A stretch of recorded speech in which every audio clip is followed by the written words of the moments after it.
WLAS 95.3 and Wilfred Sebastian Ministries welcomes you to In the Moment with your host, Pastor Will.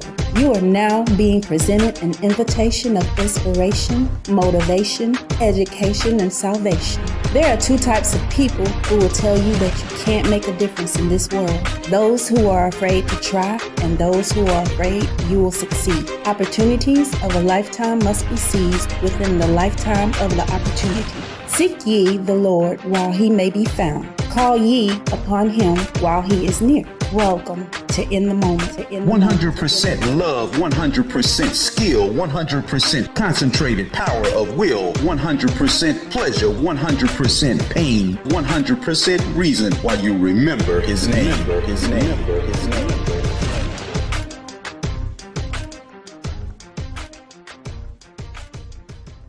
Nick was a big, strong, tough man who worked in the railroad yards for many years.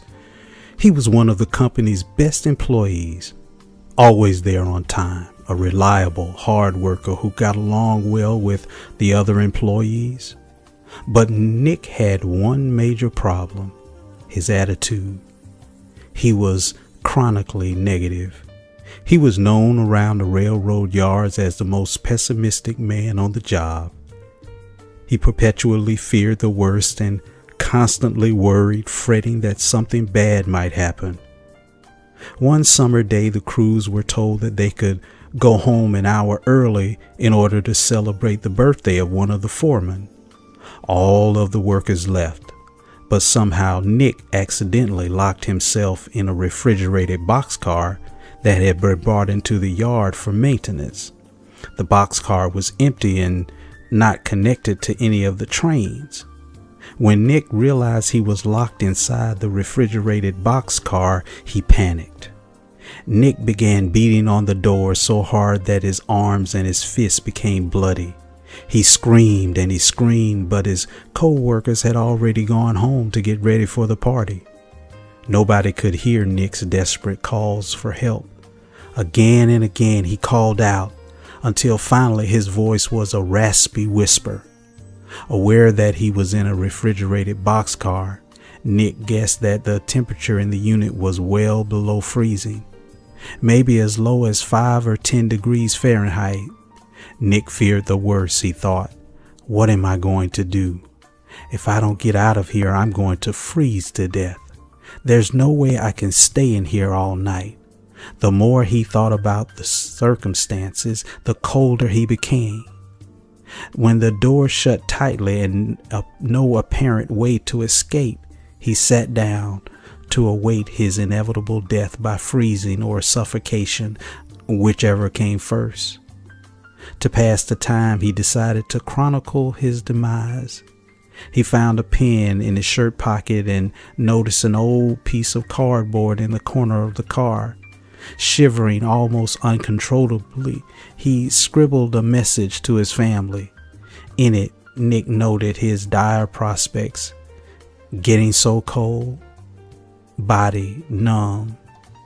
If I don't get out of here soon, these will probably be my last words. And they were. The next morning, when the crews came to work, they opened the boxcar and found Nick's body crumpled over in the corner. When the autopsy was completed, it revealed that Nick had indeed frozen to death. But here's the fascinating enigma. The investigators discovered that the refrigeration unit for the car in which Nick had been trapped was not even on. In fact, it had been out of order for some time and was not functioning at the time of the man's death. The temperature in the car that night, the night that Nick froze to death, was 61 degrees.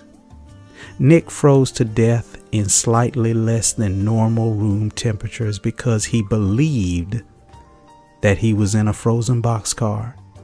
He expected to die. He was convinced that he didn't have a chance. He expected the worst. He saw himself as doomed with no way out. He lost the battle in his mind. For Nick, The thing he feared and expected to happen came to pass. The old adage, life is a self-fulfilling prophecy, held true for him. It will usually be true in your life as well. Many people today are similar to Nick. They're always expecting the worst. They expect defeat. They expect failure. They expect mediocrity. And they usually get what they expect. They become what they believe.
Father. The way you see me, sometimes I see pain, Lord. What do you see? You see victory. Oh God, I see where I am. See where I am, Lord. What do you see? See where I shall. I shall be.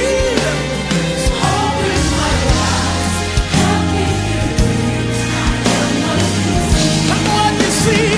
You see me victorious. See me victorious. And God, you see me faithful. See me faithful. See me believing. Oh God, that you're able to do exceeding and abundantly. God, I'm still alive. Open my eyes, help me believe I am what you see.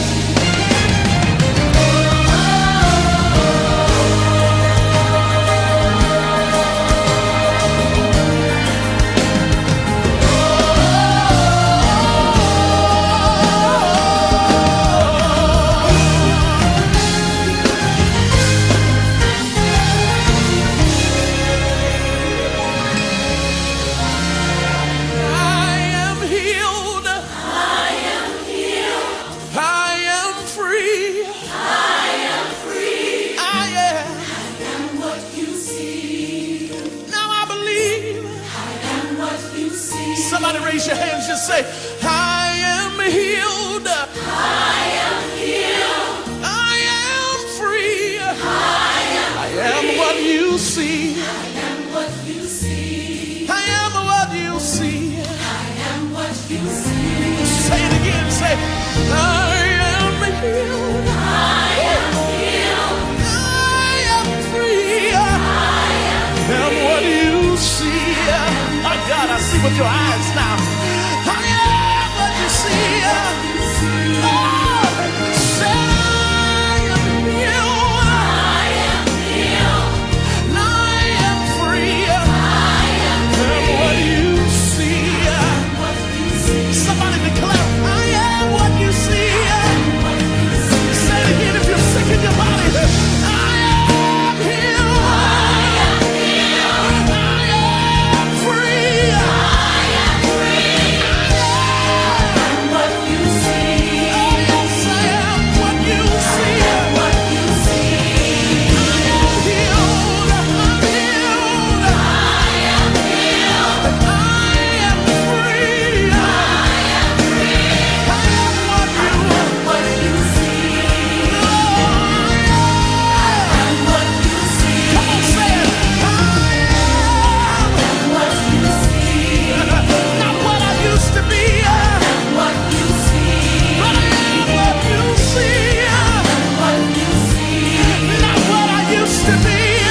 Somebody put your hands on yourself, just say it's my season. Put your hand on yourself, just say it's my season. So open my eyes. I want you to sing like you on this mic here tonight. Open my eyes. Open my eyes. Help me believe. Help me believe. Let's sing together right here. I am what you